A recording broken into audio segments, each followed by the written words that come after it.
اعوذ باللہ من الشیطان الرجیم بسم اللہ الرحمن الرحیم السلام علیکم ورحمۃ اللہ وبرکاتہ۔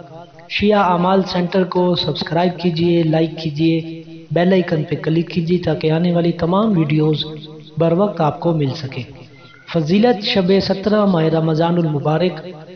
17 ماہ رمضان المبارک کی رات بہت بابرکت رات ہے۔ اس میں لشکر اسلام اور فوج کفر میں آمنا سامنا ہوا۔ 17 ماہ رمضان المبارک کے دن جنگ بدر واقع ہوئی، جس میں مسلمانوں کو فتح و نصرت نصیب ہوئی۔ یہ اسلام کی عظیم ترین فتح تھی۔ اس ضمن میں علماء اعلام کا فرمان ہے کہ ہر مومن اس روز صدقہ دے، خدا کا شکر بجا لائے، اس رات میں غسل کرے، نوافل پڑھنا باعث فضیلت ہے۔ مؤلف کہتے ہیں بہت سی روایات میں آیا کہ رسول اللہ صلی اللہ علیہ وآلہ وسلم نے اصحاب سے فرمایا کہ آج کی رات تم میں سے کون ہے جو آج رات کنویں سے پانی لائے؟ اس پہ سب خاموش رہے، کسی نے کوئی جواب نہ دیا۔ تب امیر المومنین علی بن ابی طالب علیہ السلام نے مشکیزہ لیا اور چل دیے۔ نہایت تاریک اور سرد رات تھی، ٹھنڈی ہوائیں چل رہی تھی۔ آپ علیہ السلام کنویں پہ پہنچے جو بہت تاریک اور گہرا تھا، پھر وہاں ڈول اور رسی بھی موجود نہ تھا۔ پس حضرت امیر المومنین علی بن ابی طالب علیہ السلام کنویں میں اترے، مشکیزہ بھرا اور واپس چلے تو اچانک ہوا کا ایک تیز جھونکا آیا۔ حضرت رک گئے، پھر اٹھے، لیکن سخت ہوا کے باعث رک گئے۔ یوں ہی رکتے چلتے ہوئے رسول اللہ صلی اللہ علیہ وآلہ وسلم کی خدمت میں آ پہنچے۔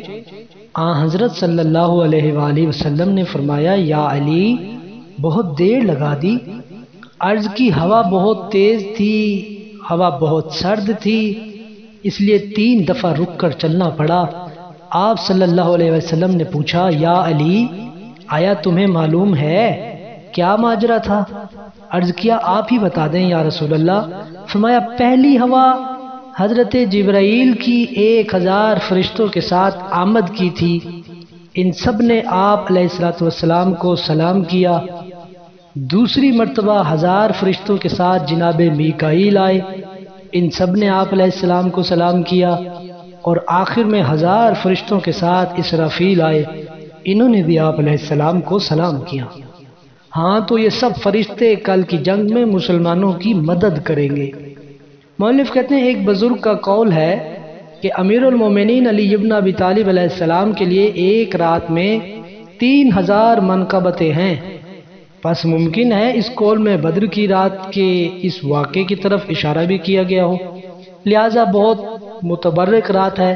خداوند متعال اس رات کے صدقے میں تمام مومنین مومنات کی حاجات شرعیہ قبول فرمائے، وقت کی حجت صاحب العصر والزمان کے ظہور میں تعجیل فرمائے۔ اللہم صلی علی محمد وآل محمد وعجل فرجہم۔